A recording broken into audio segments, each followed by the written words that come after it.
Aqui no Jornal Brasil Atual nós vamos falar de economia agora, sobre a reforma tributária que está sendo proposta pelo governo do Jair Bolsonaro. Paulo Guedes propõe uma reforma de menor impacto, enxugando medidas que defendia antes e promovendo uma redução mais tímida das alíquotas. Sobre essa proposta e os impactos que ela pode gerar para a economia brasileira, nós conversamos agora com o professor Wallace Moreira, professor da Faculdade de Economia da Universidade Federal da Bahia. Bom dia, professor Wallace. Bem-vindo aqui ao Jornal Brasil Atual. O senhor me escuta?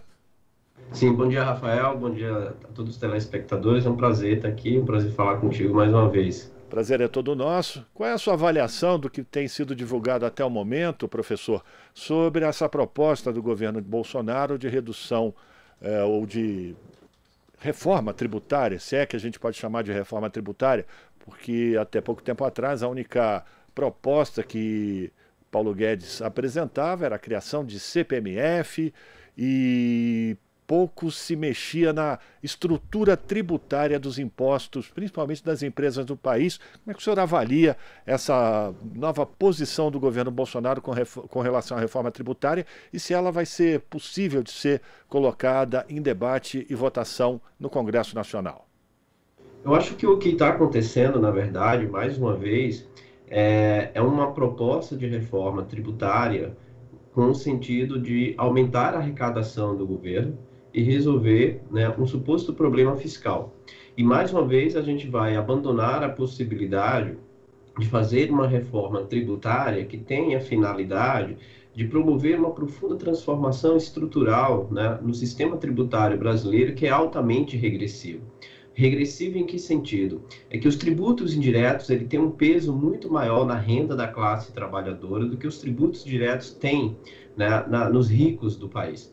É importante que a gente tenha clareza disso, porque isso diminui o poder de compra, isso penaliza a classe média, não só os trabalhadores assalariados que ganham menos de um salário mínimo, que ganham um salário mínimo, mas também, principalmente, a classe média, né, que é sobrecarregada tanto pela abrangência da alíquota do imposto de renda, como também pelos tributos indiretos, enquanto os ricos, os milionários no Brasil, eles se beneficiam de isenção de imposto de renda, né, sobre herança, patrimônio, todos esses elementos que são historicamente discutidos no Brasil, sobre a necessidade de uma reforma tributária que tenha como a finalidade tornar o nosso sistema tributário progressivo, mais justo, similar ao que acontece nos países desenvolvidos, ela está sendo enterrada, né, por uma proposta, por uma tentativa de uma reforma que tenha como unicamente e exclusivamente a finalidade de promover um aumento da arrecadação do governo. Quero lembrar aqui que na semana passada saiu uma reportagem na Folha de São Paulo, em uma pesquisa junto com a Oxfam, que mostrava que em torno de 85% da população aprova o aumento da tributação sobre os ricos no Brasil, só sobre os ricos, ou seja, uma reforma tributária que tenha como finalidade tornar o sistema tributário brasileiro mais justo, mais progressivo. E uma boa parte também, quase 89% da população, reconhece a necessidade de políticas públicas para diminuir a desigualdade social. A reforma tributária é um instrumento, né, de reduzir essa desigualdade social, alterando, né, os mecanismos de cobranças de tributos no país. E, portanto, neste momento, o que nós estamos vivenciando é um retrocesso, é um pé atrás. E veja, isso é importante a gente ter clareza que faz parte também da dinâmica, da correlação de força no Congresso. Quem são as pessoas, quais são os partidos que estão no Congresso, né, que são contrários a essa reforma tributária. Há uma reforma tributária que tenha como finalidade cobrar tributos sobre ricos, sobre patrimônio, sobre herança, né? Esses elementos eles têm que ser trazidos para o debate e simplesmente o governo agora está deixando isso tudo para trás, a própria Câmara também. É importante a gente deixar isso claro também, né, na presença do presidente da Câmara, o Arthur Lira, está tirando todo esse elemento, todos esses elementos do debate em busca de um ajuste mais interessante para o governo e para o mercado também, diga-se de passagem. Professor, a gente percebe que apesar desse largo apoio da população por uma reforma tributária que seja mais progressiva, deixe de ser tão regressiva, a gente também sabe que exatamente esses 10, 5% mais ricos da população são aqueles que conseguem exercer maior pressão sobre deputados e senadores. O senhor acredita que é possível, há condições de um debate que realmente consiga mudar essa realidade com esse Congresso Nacional, com essa legislatura que está, enfim, agora em Brasília?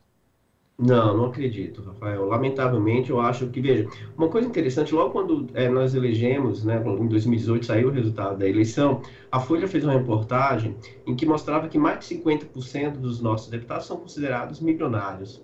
Então, a gente tem que ter muita clareza que o Congresso, que o país, ele é governado de acordo com a lógica de correlação de forças. Essas correlações de forças, elas se dão lá no Congresso. Ou seja, o Congresso é uma representação de classes sociais, isso é fato. Então, uma boa parte desses milionários, desses ricos que você se refere, eles têm suas representações no Congresso, Rafael. Se a gente pegar uma histórica do que aconteceu no Brasil no período recente, isso vai ficar muito claro. Veja o golpe em 2015, 2016, né, como ele se costurou, e vejam as reformas que foram feitas, a reforma trabalhista, a reforma da Previdência, o teto dos gastos, agora a autonomia do Banco Central, né, a privatização de empresas e destruição da Petrobras, tudo isso com o apoio do Congresso, que é aliado a essa agenda, inclusive, é importante que a gente diga isso, com o apoio da grande imprensa. A grande imprensa também apoia essa agenda. Você não vê a grande imprensa fazendo críticas ao senhor Paulo Guedes, ao nosso ministro da Economia. Eles preservam o Paulo Guedes. A crítica se refere ao comportamento genocida do presidente da República, mas a agenda econômica, não. A agenda econômica ela é preservada, a agenda econômica ela é defendida, né? Porque ela tem essa representatividade no Congresso e, portanto, eu acho pouco provável, muito difícil que tenhamos, de fato, uma reforma mais de caráter progressivo, né? No sentido da reforma tributária. Eu acho muito difícil isso e fica muito mais clara a necessidade, como que é importante a gente refletir sobre eleger um candidato a presidente que também tenha no Congresso um suporte para promover transformações estruturais em prol da classe trabalhadora e não transformações estruturais em prol do capital. Professor Wallace Moreira, professor da Faculdade de Economia da Universidade Federal da Bahia, falando aqui no Jornal Brasil Atual, a gente falou sobre a tributação das pessoas físicas, digamos assim. E com relação ao setor produtivo, existem propostas de unificação de tributos e contribuições?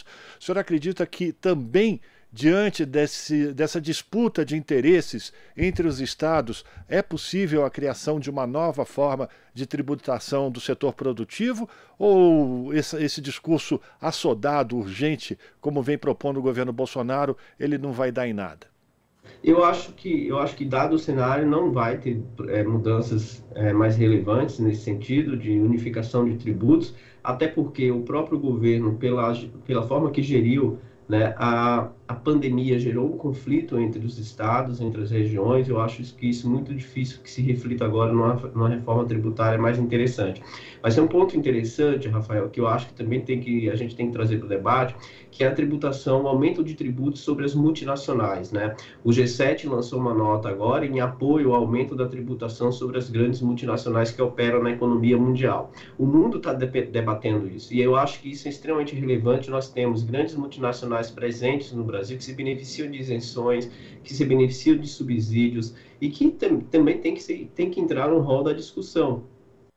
O momento na economia mundial, a gente está vivendo um processo de transformação, de mudança, que abre as possibilidades, janelas de oportunidades para a gente promover transformações. Mas, lamentavelmente, nós temos um governo inapto nesse sentido. Inapto no sentido, veja, o inapto é em relação às transformações e medidas que beneficiem a classe trabalhadora, que beneficie, de fato, um crescimento que inclua os pobres no orçamento público, que inclua a classe trabalhadora no orçamento público, mas ele não é inapto no sentido de promover uma agenda destrutiva de país, porque as privatizações, as reformas, né, os benefícios para uma classe dominante, para a minoria, ele tem sido implementado.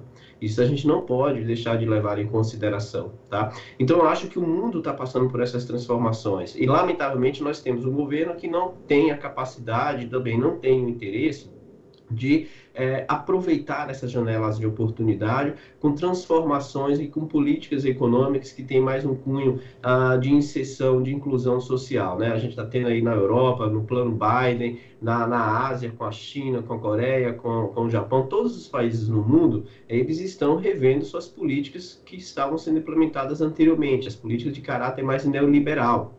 O plano Biden é muito claro e evidente nisso, inclusive propondo aumento de tributação sobre os ricos. E agora, repito, o mundo também está discutindo a tributação sobre as multinacionais. É o momento da gente discutir esses elementos no Brasil, não só discutir, amadurecer e implementá-los, no sentido de promover um processo tributário no país mais igualitário, mais justo e que também promova mais elevação da produtividade. Isso é muito importante, só que eu acho, né, que o principal interesse agora, que pelo menos nas falas do Paulo Guedes, é criar algum mecanismo de aumento de arrecadação do governo.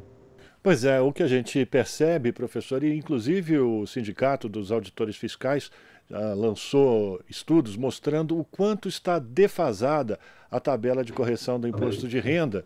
E isso poderia ser um alívio para essa classe média que está sendo tão sacrificada também durante essa pandemia, quando a gente fala do imposto direto. Por exemplo, o assalariado que tem carteira assinada tem o seu imposto cobrado diretamente na fonte todo mês, não?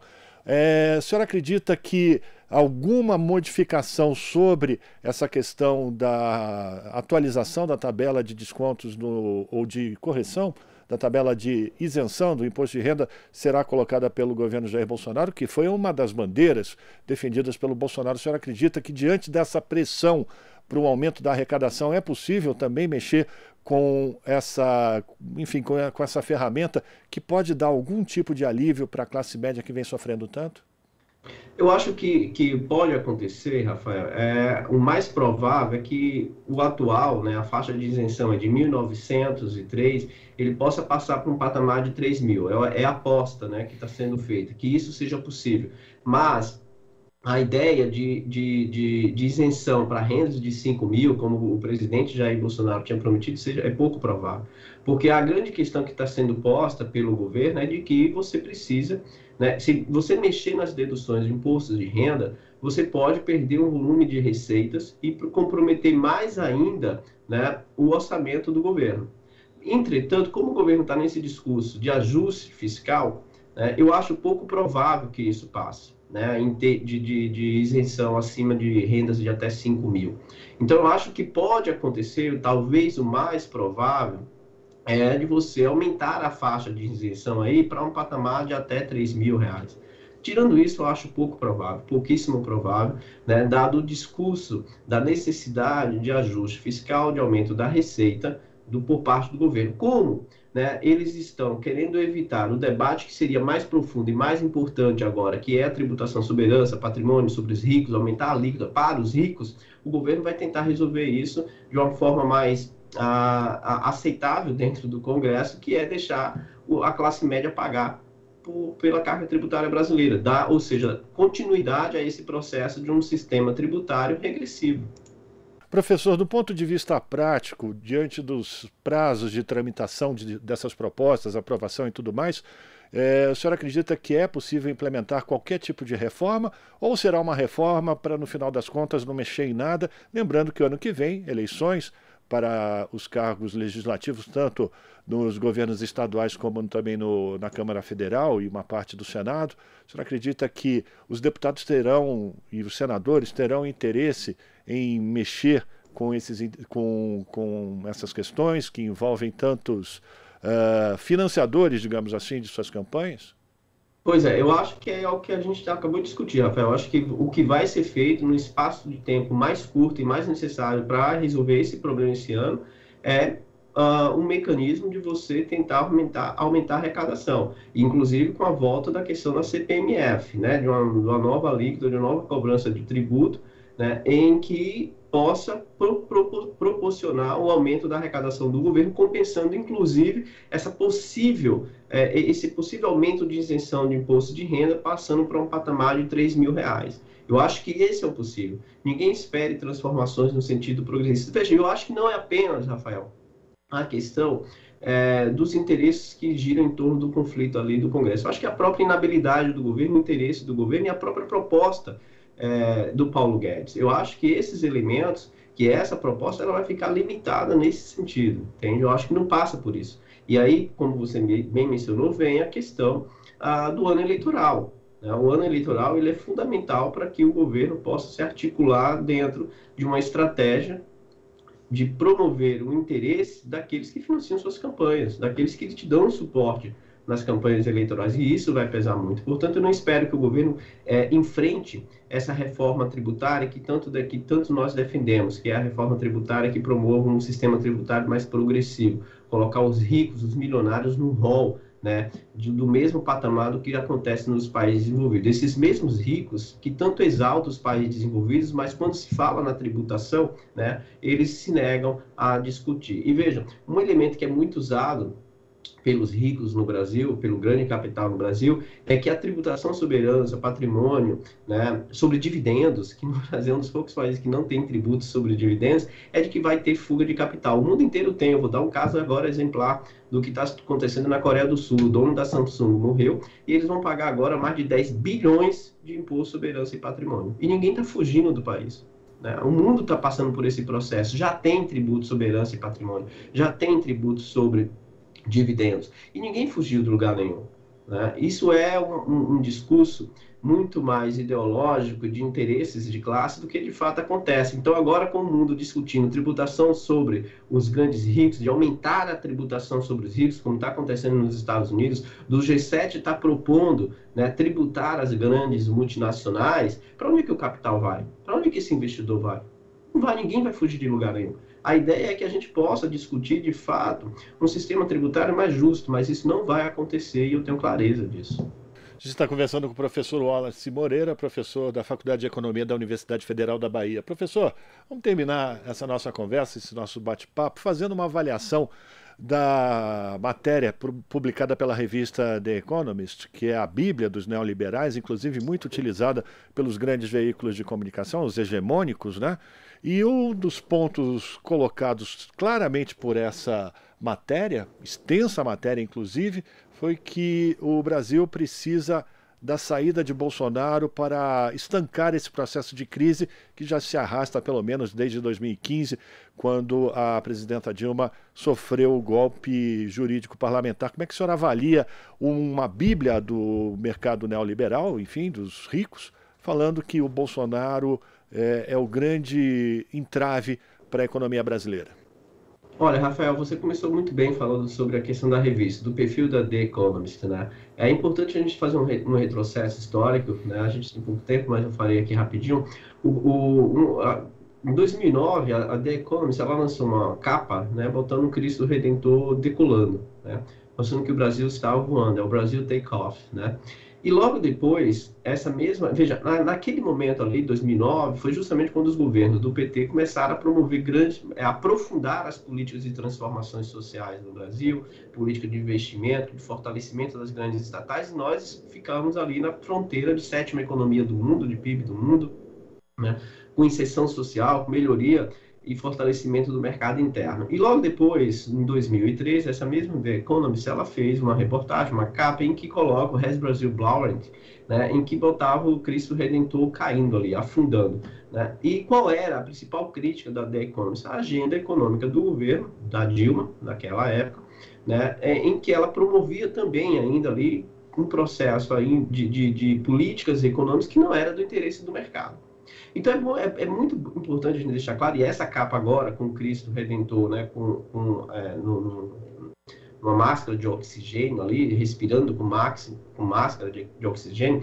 Quando você fez o giro das notícias, eu estava assistindo, a única coisa positiva que nós estamos vivendo esses dias, tudo que você anunciou, Rafael, foi justamente a parada LGBT.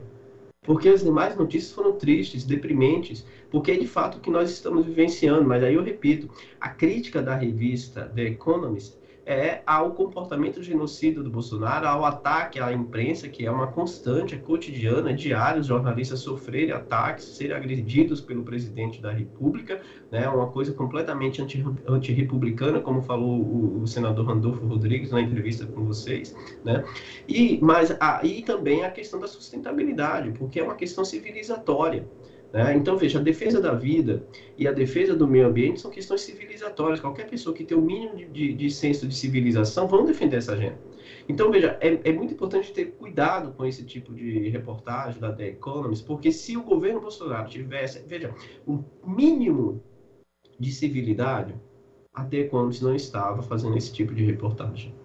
Assim como a grande imprensa brasileira, ela é muito vinculada ao comportamento da nossa grande imprensa, nesse sentido. A nossa grande imprensa, se o governo Bolsonaro não tivesse esse comportamento contra a vida, esse comportamento agressivo, esse comportamento homofóbico, preconceituoso, e tivesse um comportamento com mínimo de civilidade, ele teria o apoio da grande imprensa, assim como teria o apoio da Economist. Porque ele estaria implementando com o Paulo Guedes a agenda econômica, porque a agenda econômica é a mesma. Então eu não me iludo com esse tipo de capa de reportagem, nem com a reportagem. É bacana, porque colocou em evidência a tragédia que nós estamos vivendo. Mas do ponto de vista econômico, o atraso social que nós estamos vivendo, que ela mesma cita, é resultado da agenda econômica que ela apoia. O mercado de trabalho hoje, nós estamos vivendo uma crise no mercado de trabalho sem precedentes, com a taxa de desemprego de 14,6%, e uma taxa de desalento de 5,6%, com o aumento do emprego sem carteira assinada de autônomo aumentando, ou seja, com precarização das condições do mercado de trabalho. Olha que interessante. O PIB do Brasil, comemorado pelo mercado de 1,2% no primeiro trimestre, veio acompanhado com o aumento do desemprego, Rafael. Isso é emblemático, porque isso representa muito bem, né, o que o mercado, o que a grande imprensa pensam sobre o nosso país. Então, a reportagem da The Economist, embora seja interessante, porque chama a atenção do mundo, já que é uma revista que tem visibilidade internacional para a tragédia que o Brasil está vivendo, mas veja, o The Guardian, New York Times, vários jornais do mundo já têm dado notícia da tragédia que é um presidente negacionista. E a CPI está deixando muito em evidência, com o Ministério da Saúde paralelo. Mas, eu repito, esse comportamento civilizatório é o mínimo que essas pessoas podem fazer. Mas eles não incorporam uma transformação, uma mudança de agenda do ponto de vista de uma perspectiva social. Vou dar um exemplo. Essa semana foi consolidado o fechamento da única empresa de semicondutores da América Latina, a CETEC. Eu pergunto, vocês viram alguma notícia na grande imprensa sobre o fechamento de uma empresa estratégica como esta? Não viram. E nem vão ver. Porque ela ignora, porque ela apoia essa agenda econômica. 14 milhões e meio de famílias estão na pobreza extrema. É resultado dessa crise social, e as reformas que foram feitas prometeram resolver problemáticas sociais. Elas estão agravando. Portanto, eu acho que é importante, é interessante, a reportagem da The Economist, porque coloca o Brasil em evidência do ponto de vista da crise sanitária, da crise social, da crise da democracia, mas defendendo a mesma agenda econômica. Muito bem, quero agradecer a participação do professor Wallace Moreira, professor da Faculdade de Economia da Universidade Federal da Bahia, falando aqui no Jornal Brasil Atual, sobre esse arremedo, essa proposta de reforma tributária que vem sendo lançada, os balões de ensaio, pelo ministro Paulo Guedes, enfim, pelas lideranças do governo, na tentativa de aumentar a arrecadação. O professor fazendo alertas importantes aqui sobre quem vai pagar essa conta e a necessidade de pressionar os parlamentares para que essa conta não venha mais uma vez para o bolso da classe média, daqueles trabalhadores que são aqueles que mais pagam imposto de uma maneira direta ou indireta por conta da regressividade dos tributos cobrados no Brasil. Professor, prazer falar com o senhor, forte abraço, a gente continua em contato e a gente espera convidá-lo para participar mais vezes aqui do Jornal Brasil Atual, mas para falar de efetivamente retomada do crescimento econômico com distribuição de riqueza para os brasileiros que vêm sofrendo há tantos anos. Muito obrigado, viu? Eu que agradeço, um bom dia para todos, bom trabalho e boa semana. Boa semana. Conversamos com o professor Wallace Moreira, aqui no Jornal Brasil Atual. Aqui você ouve as notícias que os outros não dão.